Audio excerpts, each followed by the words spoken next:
In the last class, we discussed that how we can have two different models. One was bricks and clicks model, where you indulge in the physical infrastructure and physical transactions, and at the same time you go for the online business as well. So that was the bricks and clicks model, made up of bricks and where you involve the clicks. Then we also discussed the pure online model, where everything is just online and you cannot find any offline store of that kind of company. We also discussed a pure offline place where only the physical showrooms and physical shops are available, and they do not do business over any online marketplace or over any e-commerce channel.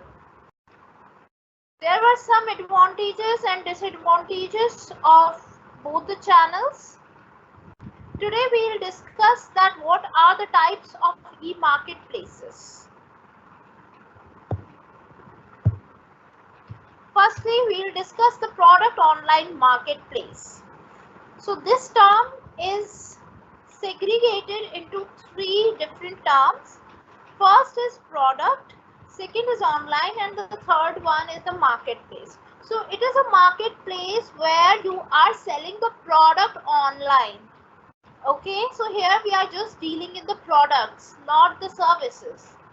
This type is what we typically call as an e-commerce marketplace where people buy and sell the products.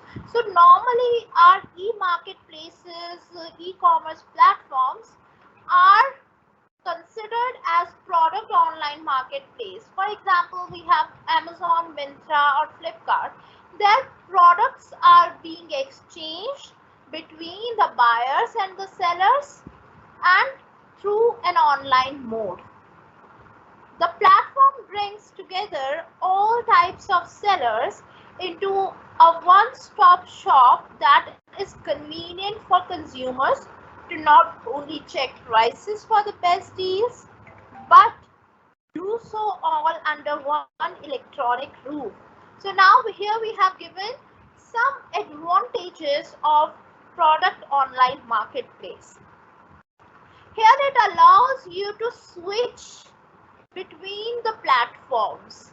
That means if you are not satisfied with one product on one marketplace, then you can easily switch to another within a few seconds. For example, I have three applications in my mobile phone: Myntra, Flipkart and Amazon. So if something is not available on Amazon, I can easily go to Flipkart or Myntra and check out the prices there. So there you can also compare the prices and you can purchase from one who is selling at the lowest price. So this is one benefit. Another benefit is that everything would be available under one roof.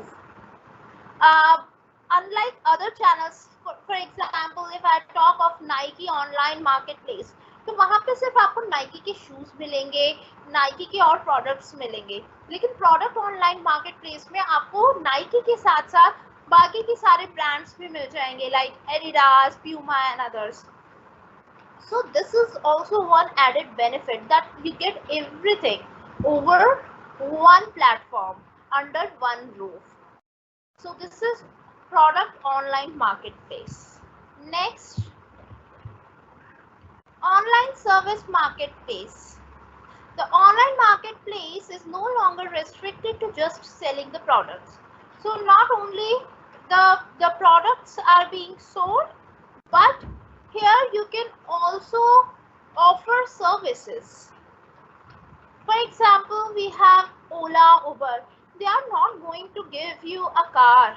वो car service देते हैं आपको, cab की service देते हैं. आप ओला पे जाके कार तो नहीं खरीद सकते या फिर कार के स्पेयर पार्ट्स तो नहीं खरीद सकते, but they provide you a service.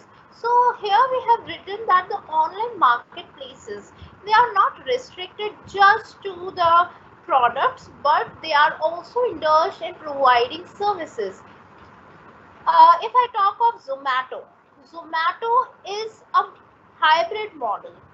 they offer you a product but at the same time they are giving the delivery service as well. So जहाँ पर सिर्फ सर्विस इन्वॉल्व होती है उसको ऑनलाइन सर्विस मार्केट प्लेस कहा जाता है, जैसे कि ओला, उबर, and if you want to have a service, for example Urban Clap, they are also going to give you a service through the online marketplace. So that is how you can avail services through the online marketplaces. Then we have online rental marketplace. Here you are not purchasing something but getting something on the rent, and you are paying the price for a limited period. When it comes to online rental marketplace, the transportation and the fashion industry are popular among investors and aspiring entrepreneurs. That means here in the transport industry, we can see that we have many online rental marketplaces. For example, Zoom Car, you can rent a car there, or you can rent lehengas, sherwanis, etc. for your wedding. So mainly in the transportation and the fashion industry, this kind of marketplace is prevailing. However, in the past few years, the rental marketplace for the home appliances, electronic accessories, gas is not too far behind to become famous. तो इसमें home appliances वगैरह भी, जैसे आप किसी शहर में जा रहे हैं 1 साल के लिए रहने, तो वहाँ पे आप रेंट पे electronic appliances, home appliances, furniture ले सकते हैं 1 साल के लिए. तो अब इस तरीके की सर्विसेज भी मार्केट में आती जा रही हैं.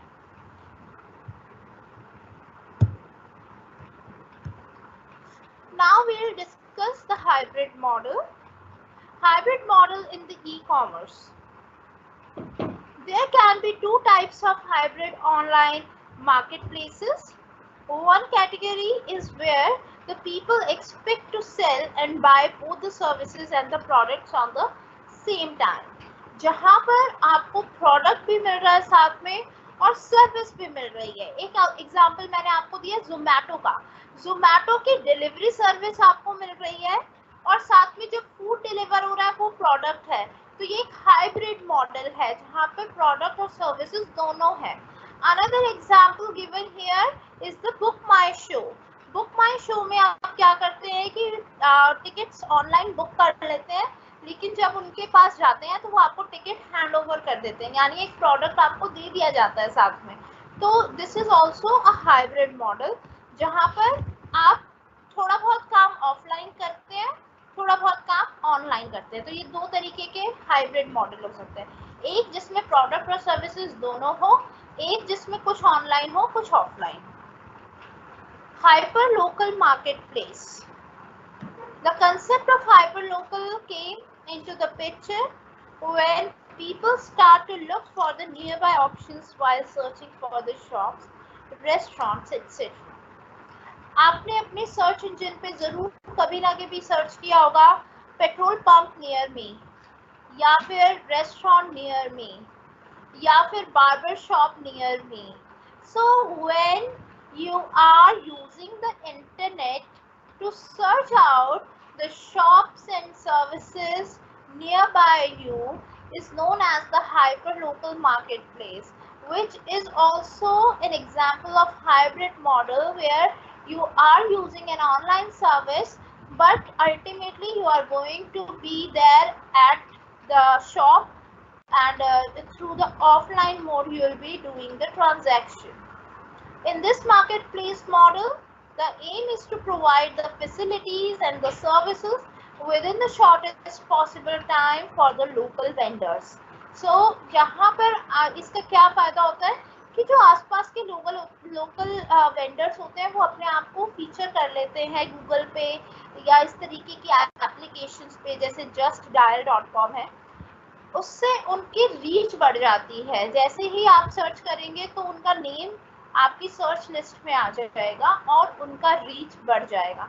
सो they would be able to reach to their audience in the shortest possible time. Now we'll be talking about the e-governance. What is e-governance? E-governance means when the government allows its people, its citizens, to avail many governmental services online. For example, if you want to apply for the PAN card or Aadhaar card, you can directly go to their website and apply for the same. So these are the services that are being provided by the government to its citizens, and they are purely online. Sometimes they deliver you the PAN card or the Aadhaar card offline as well. So here we have listed out some of the e-governmental services prevailing in India. First is e-Mandi. E-Mandi is basically there for the Kisans. They can have an access to the prices, how they can go for the different irrigation methods, how they can purchase different kind of seeds, etc. So e-Mandi is basically there for the vendors who want to sell their procured things into the market, the mandi. Next, land records. Land records are also being digitized now. So you just need to enter the area and other details, and you'll be getting to know that whose name is there for that particular land. Okay. Then we have school education mission mode project. We have different kind of projects listed out here. So you can just have a look over them. We have e-courts, e-district जो सबसे ज़्यादा आजकल prevailing है, e-district जिसमें आप normal SDM office जाकर जो आपको सर्टिफिकेट्स अवेल करने होते थे वो सारे आप नॉर्मली अब कर सकते हैं. और जैसे मैंने आपको बताया कि आपकी Aadhaar card, PAN card, income certificate, category certificate आप सबके लिए उस पर अप्लाई कर सकते हैं. We have Vikaspedia. It is just like the Wikipedia. For India, we have the Vikaspedia, where different initiatives of the government have been listed out, and you can just go to the Vikaspedia and ask a question, and you would be having answers. And it is also available in many regional languages. Now let me present my screen and I'll be giving you an overview of some of the e-governmental services. अपने laptop पे मैं आपको खोलकर दिखाती हूँ कि ये कैसे काम करते हैं. ये e-governmental सर्विस है.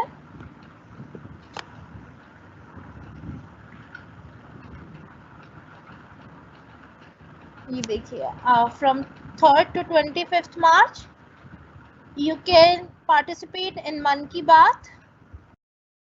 तो गवर्नमेंट के थ्रू जितनी भी आपको सर्विसेज दी जा रही हैं यहाँ पर उसका पूरा ओवरव्यू है. इसमें काफ़ी क्विज और कॉन्टेस्ट भी होते रहते हैं.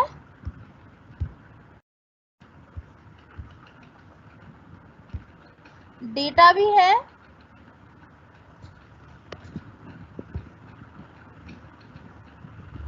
Vaccinations done today, pledges taken, participation in the quiz, votes and polls,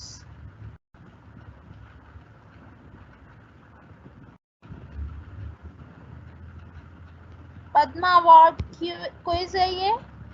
अगर आप क्विज में किसी में पार्टिसिपेट करना चाहते हैं तो गवर्नमेंट के थ्रू यहाँ पे पार्टिसिपेट कर सकते हैं. और if you would win this particular quiz then you will be given an award. Next है orientation course on peer meditation. इस तरीके के कुछ courses free of cost government कराती है तो आपको उसकी भी सारी नॉलेज यहाँ से मिल सकती है और बाकी की इंफॉर्मेशन भी है.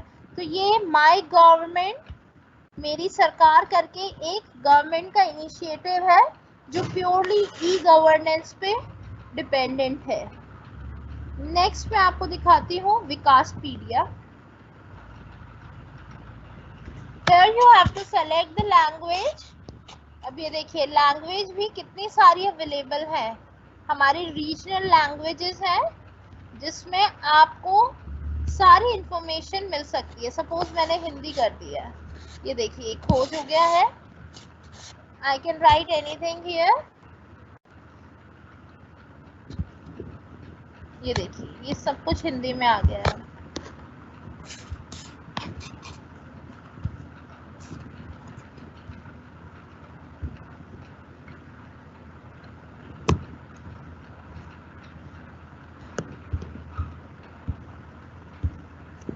सपोज मुझे अभी मैं दोबारा इंग्लिश पर जाती हूँ and I need to search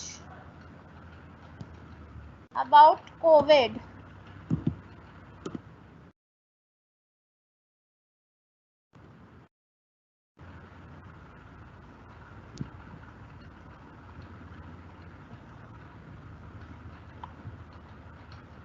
ये कुछ अभी गलत सर्च हो गया है।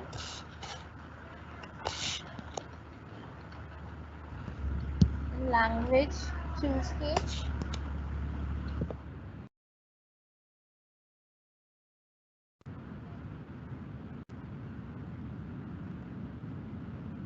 अभी ये रीडायरेक्ट गलत हो रहा है Telangana state medical plant board पे, जिसमें प्रॉब्लम आ रही है लैंडिंग पेज में। यहाँ पे इनकी वीडियो भी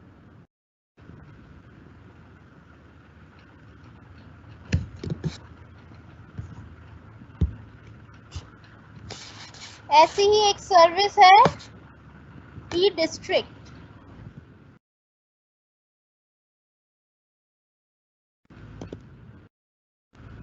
ये देखिए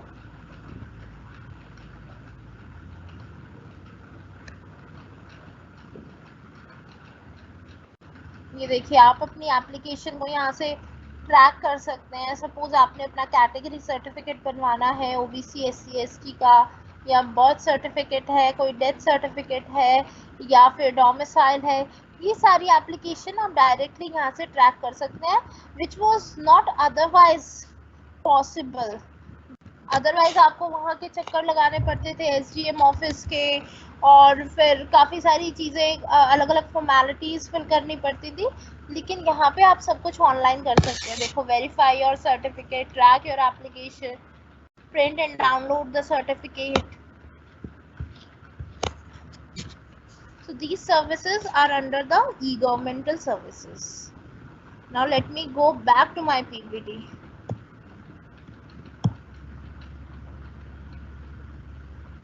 जीवन प्रमाण, that is there for the birth certificate.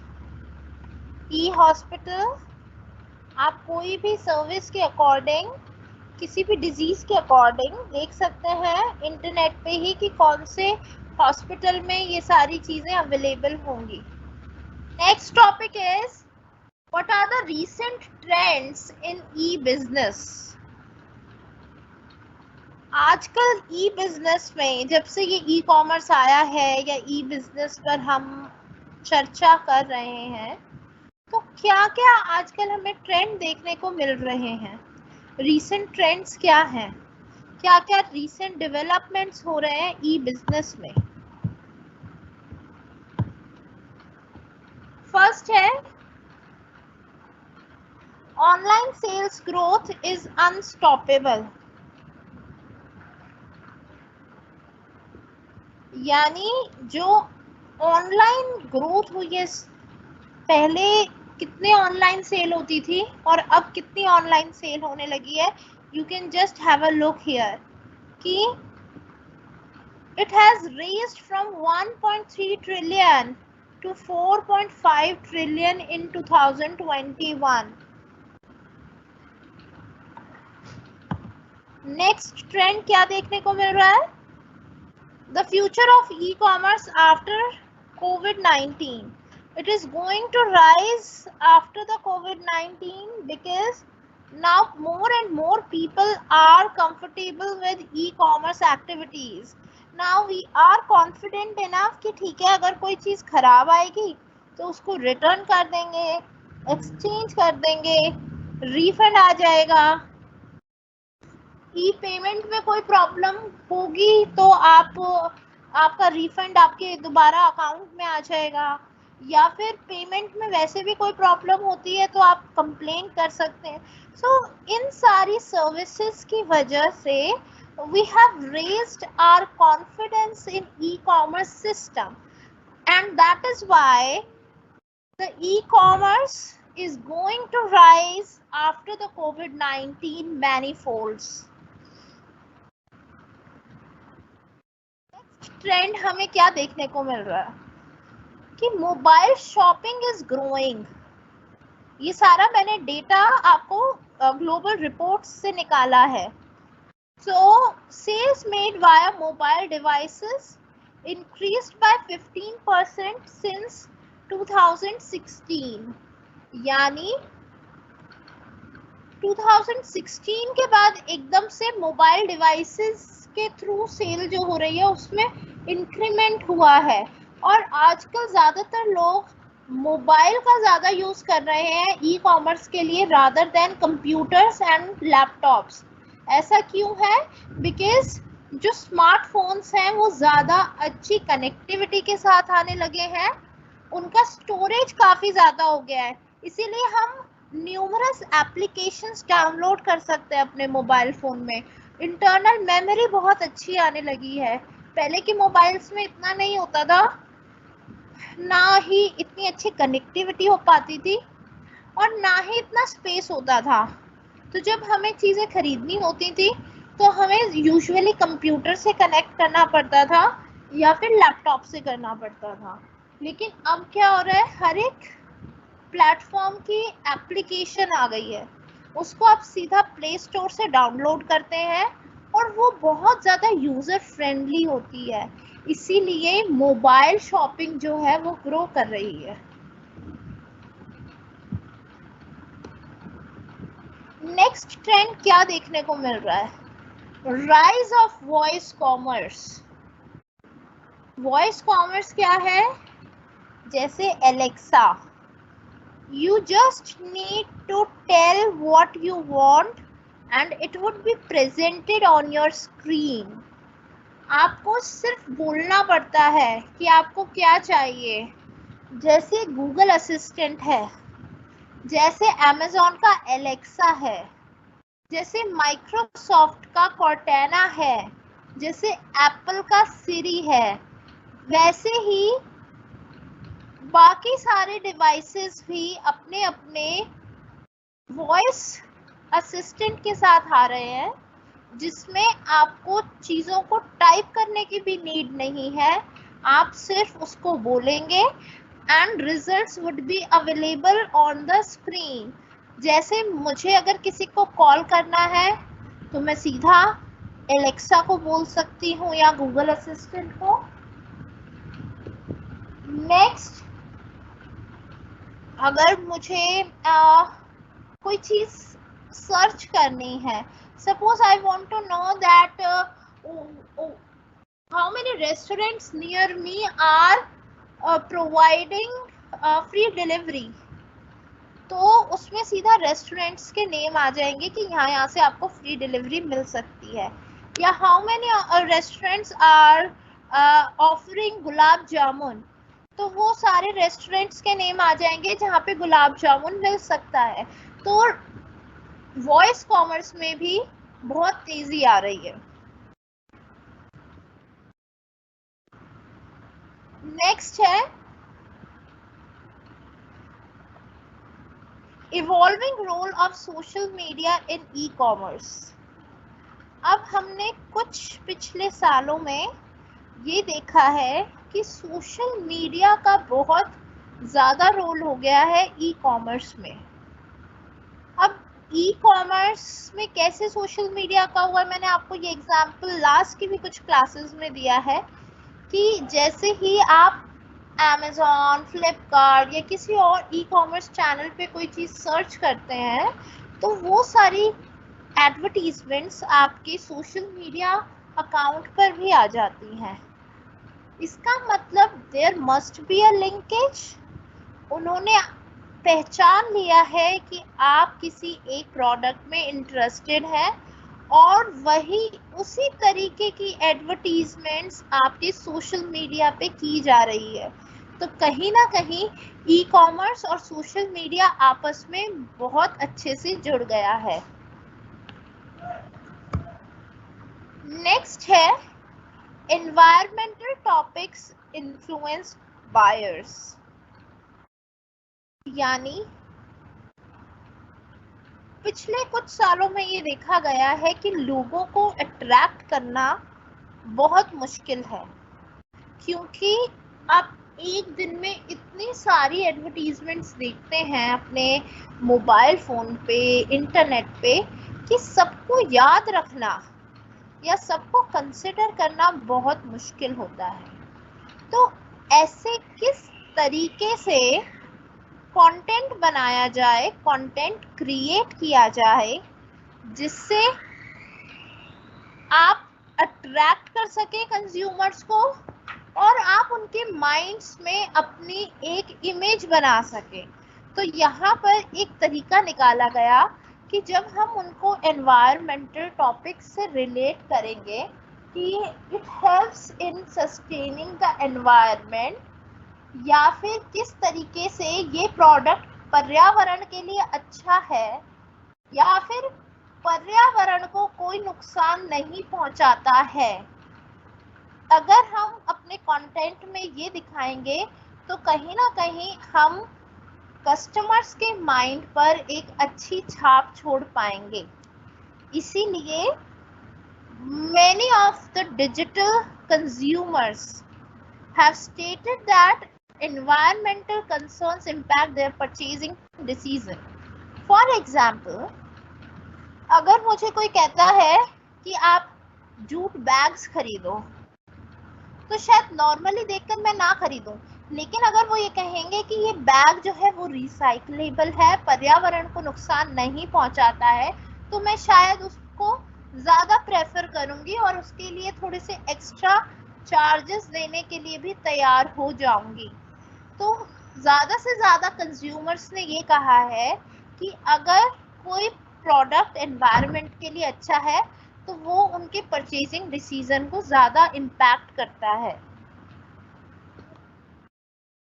Next है रोल ऑफ आर्टिफिशियल इंटेलिजेंस। अब आर्टिफिशियल इंटेलिजेंस क्या होता है? जब कोई मशीनरी अपने आप ही इस तरीके के फॉर्मूलाज बना ले और आपको आपके सर्च करने से पहले ही उस तरीके के आंसर्स दे दे, वो होती है आर्टिफिशियल इंटेलिजेंस। यानी सेंस करके आपकी नीड के अकॉर्डिंग कस्टमाइजेशन करना। तो आजकल आर्टिफिशियल इंटेलिजेंस भी बहुत ज़्यादा चल रहा है, क्योंकि लोग ज़्यादा से ज़्यादा इलेक्ट्रॉनिक डिवाइसेस को यूज़ कर रहे हैं। जब हम इलेक्ट्रॉनिक डिवाइसेस को यूज़ करते हैं किसी भी ट्रांजैक्शन को करने के लिए या कुछ भी चीज़ परचेज करने के लिए, तो क्या होता है कि वहाँ पर हमारा सारा डेटा फीड हो जाता है।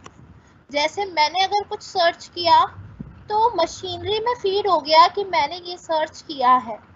अब आज, कल, परसों, नेक्स्ट 1 वीक, 1 मंथ तक वही सब कुछ मुझे बार बार मेरी स्क्रीन पर आता रहेगा। ये एक तरीके की आर्टिफिशियल इंटेलिजेंस है। दूसरा एग्जाम्पल है कि आप किसी एक तरीके का प्रोडक्ट जब खरीदते हैं अमेज़ॉन पे, तो उससे रिलेटेड प्रोडक्ट्स और आ जाते हैं, वो भी एक तरीके की आर्टिफिशियल इंटेलिजेंस है। तीसरा एग्जाम्पल है जब आप कोई भी प्रोडक्ट खरीदना चाहते हैं तो उससे रिलेटेड रिव्यूज़ आपको दिखाए जाते हैं, वो भी एक तरीके की आर्टिफिशियल इंटेलिजेंस है। आप अपनी फ़ोटो अपलोड करके लेंस काट के स्पेक्टिकल्स लगाकर देख सकते हैं, वो एक तरीके की ऑगमेंटेड रियलिटी है जो मैं आपको नेक्स्ट स्लाइड में बताऊंगी, लेकिन वो भी एक आर्टिफिशियल इंटेलिजेंस का ही पार्ट है। तो आजकल आर्टिफिशियल इंटेलिजेंस का ज़माना है जिसमें डेटा को यूज़ करके फ्यूचर के लिए प्रिडिक्ट किया जाता है। यहाँ पर अब हम आ गए ऑगमेंटेड रियलिटी पे, जो मैंने अभी आपको बताया lens card. Lens card allows you to upload your picture and you can try many spectacles there.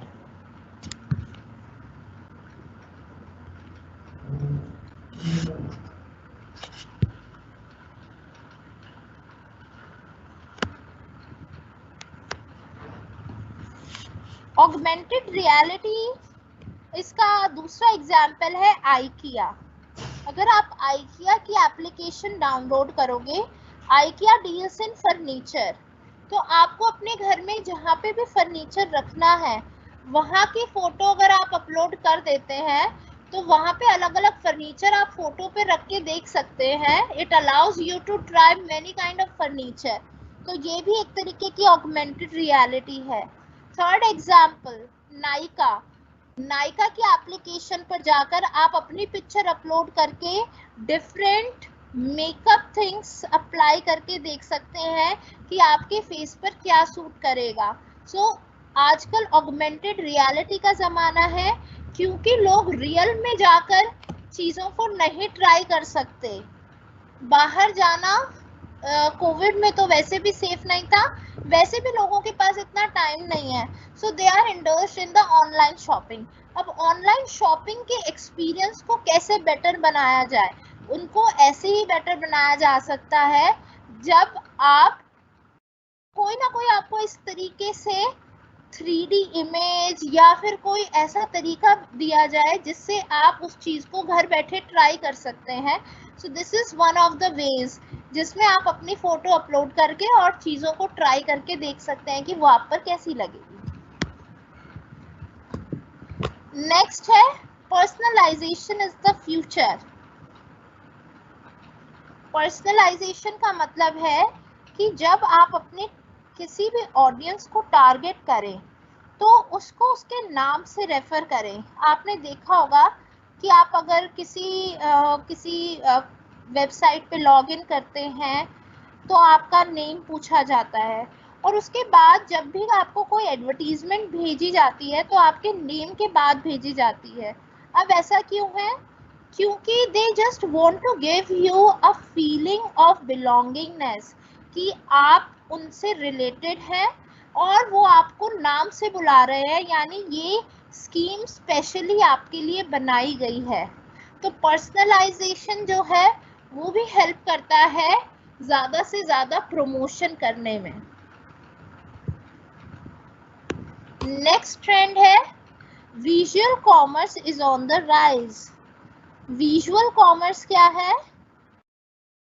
Image recognition market के बारे में आपने सुना होगा।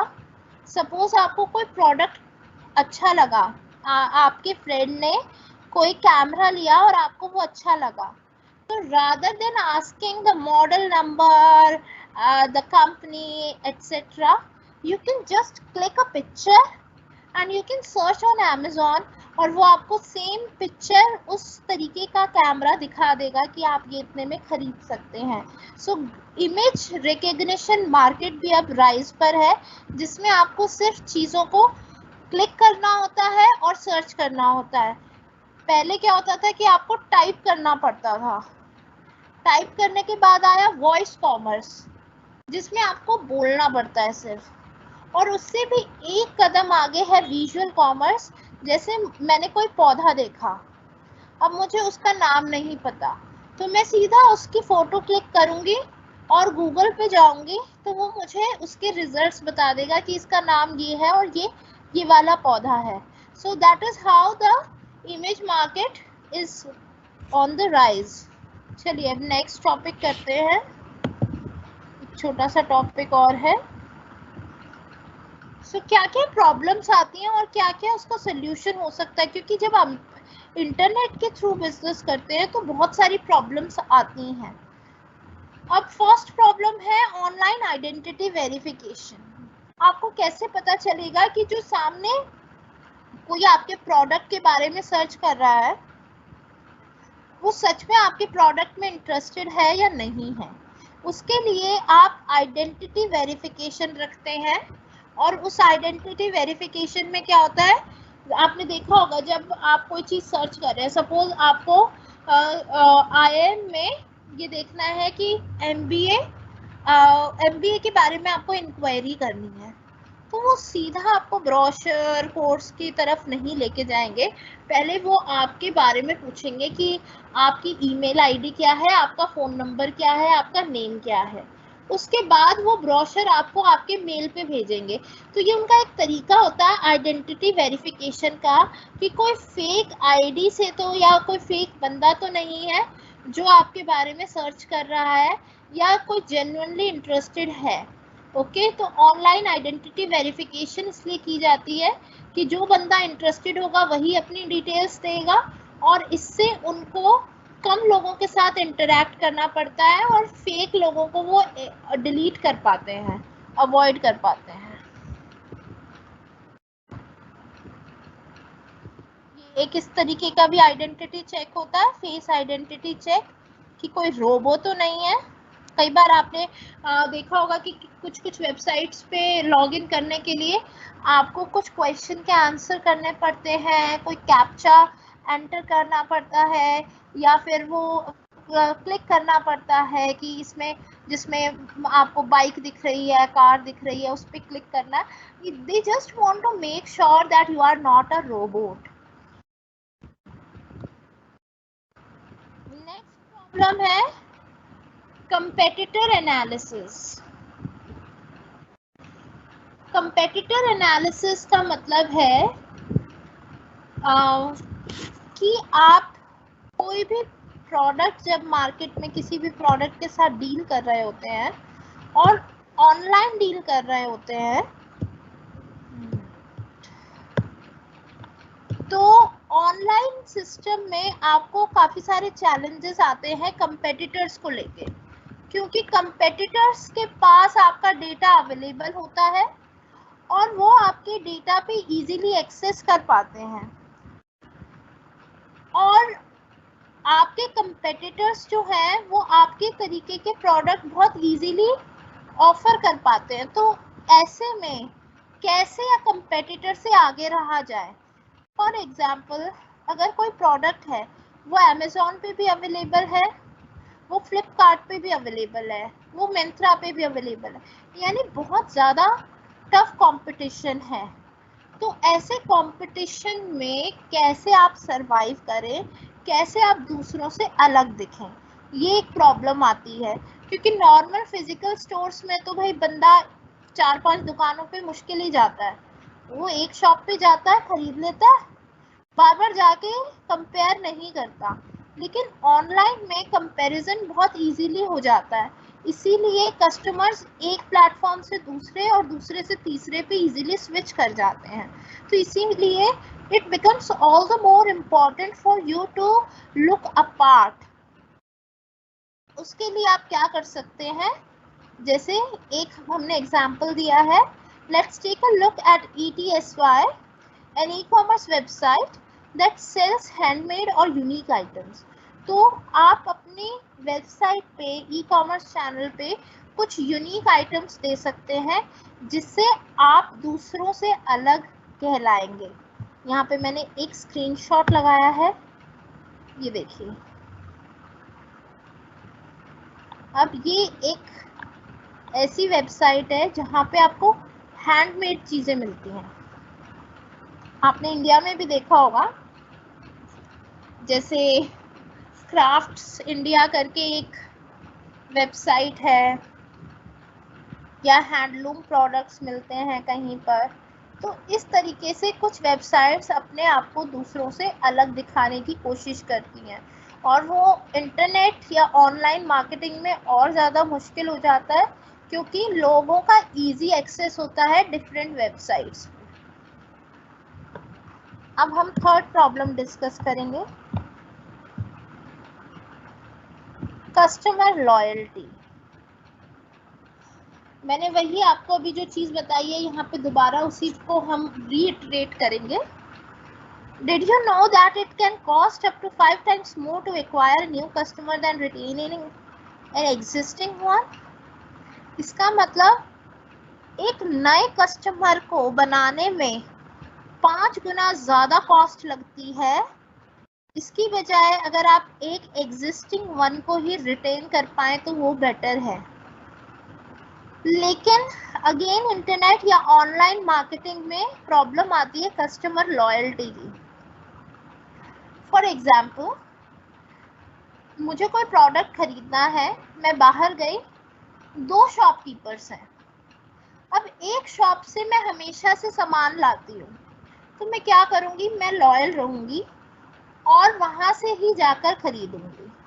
तो ऑफलाइन स्टोर्स में कस्टमर की लॉयल्टी ज़्यादा होती है बिकॉज एक पर्सनल रिलेशन होता है शॉपकीपर के साथ। लेकिन जब हम ऑनलाइन बिजनेस की बात करेंगे तो यहाँ पर कोई लॉयल्टी नहीं होती। अब ऐसा थोड़ी है कि अमेज़ॉन पे महंगी मिल रही है चीज़, फ्लिपकार्ट पे सस्ती मिल रही है, लेकिन आप अमेज़ॉन से ही खरीदेंगे क्योंकि आप हमेशा अमेज़ॉन से खरीदते हैं। नहीं, आप वहीं से लेंगे जहाँ पे आपको सस्ती चीज़ मिल रही है।